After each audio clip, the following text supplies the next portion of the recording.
Good morning guys! It's our third day here in Korea and today is a very special day because today is my birthday.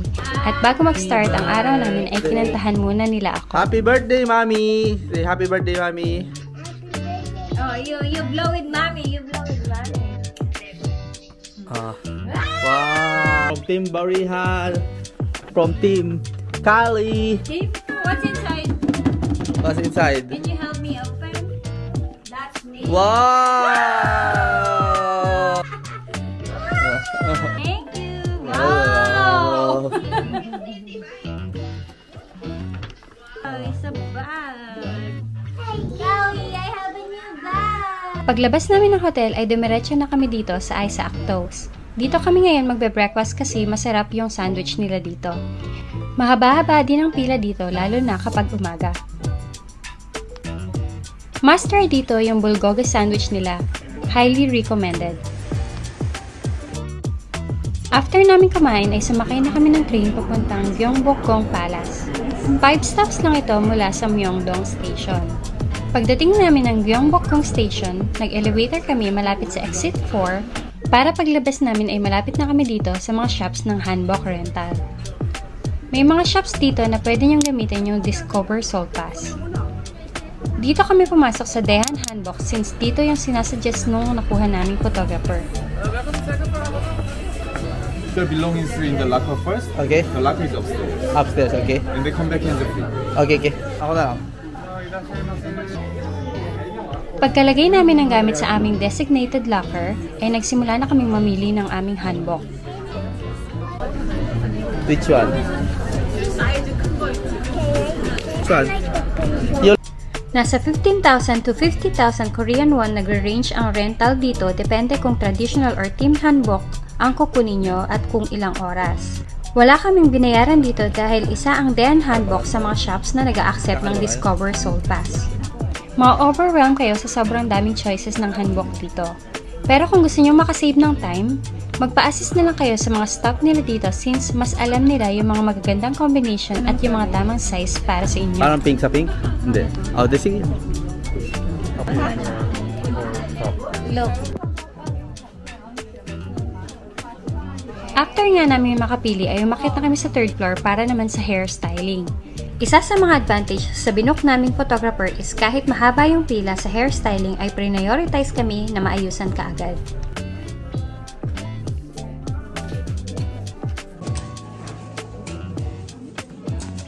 After namin mag-ayos ay pumunta na kami sa Gyeongbokgung Palace kasama yung photographer namin.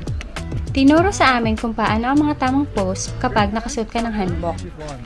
Mas okay talaga na may photographer kasi mas sure na mas maganda yung picture at tumatabi talaga yung mga ibang tourist kapag nakikita nila na nagpipicture kayo. Yung anak mo, awang-awa na naman. Gusto niya. Magmamodel yata ito eh. Alam mo si Ate Look daw doon sa ano, sa mountain. Where's the mountain? There, smile. Smile ka sa mountain, smile. There, no?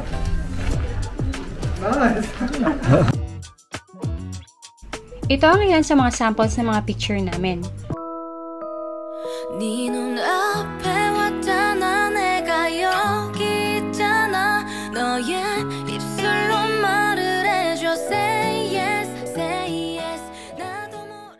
Isa sa mga highlights ng Gyeongbokgung Palace, ang pinakainaabangan ng mga tourist dito ay ang changing of guards na nangyayari lamang 2 beses sa isang araw tuwing 10 AM at 2 PM.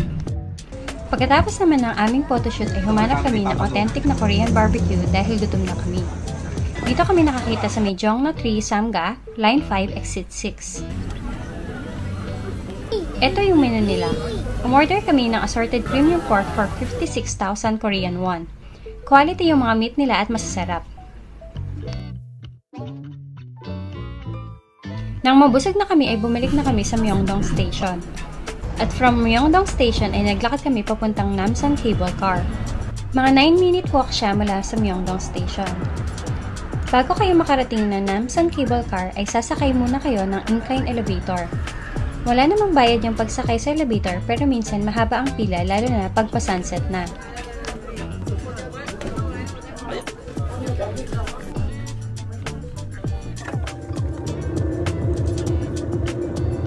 Pagdating namin ng Namsan Cable Car ay pinapalit muna namin yung nabook naming ticket sa Klook. Bumili din pala kami ng Lovelock bago kami sumakay ng cable car. May pila pa din bago kami makasakay ng cable car dahil peak hour kami pumunta.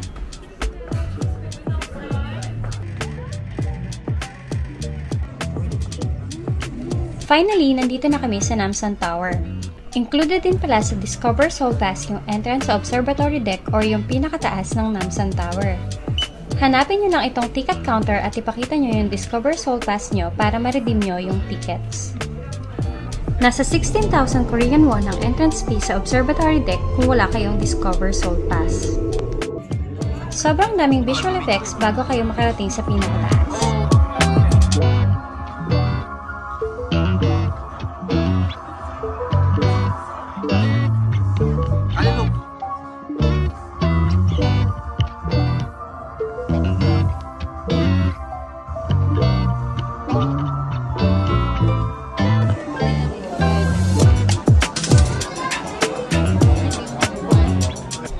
Ito yung view sa observatory deck.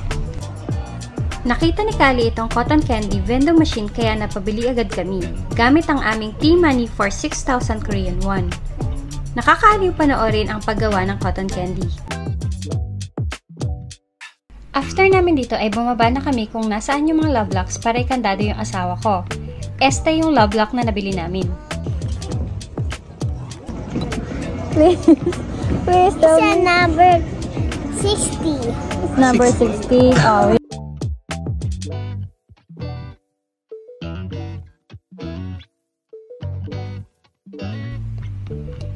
Bumalik na uli kami ng Myeongdong Street para naman makapag-dinner. Binalikan namin yung kinainan naming street food noong unang gabi dito sa Myeongdong para kumain.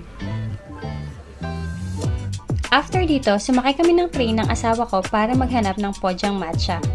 Pojang Matcha nga pala yung tawag sa inuman na napapanood sa mga K-drama kung saan madalas nalalasing yung mga bida. Isa sa mga birthday wish ko ang masubukan ng Pojang Matcha kaya naman talagang humanap kami bago matapos ang araw na ito. Dito kami napunta sa Jongna 3, Samga, Line 5. Nasa gitna ng Exit 4 and 5 yung mga Pojang Matcha. Monday kami nagpunta dito pero tila ba Friday na sa dami ng mga umiinom at medyo mga lasing na pagdating namin. Puro mga lasing-lasing na.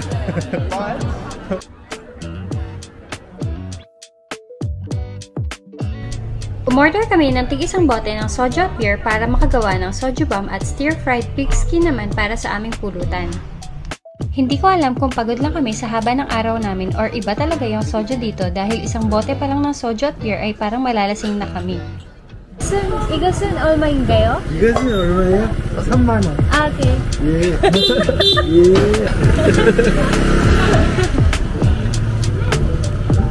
Naintindihan mo kung magkano? 30. Sabida! Sabida!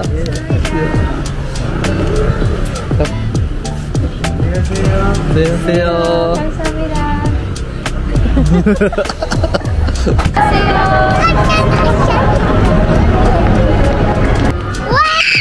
Wow!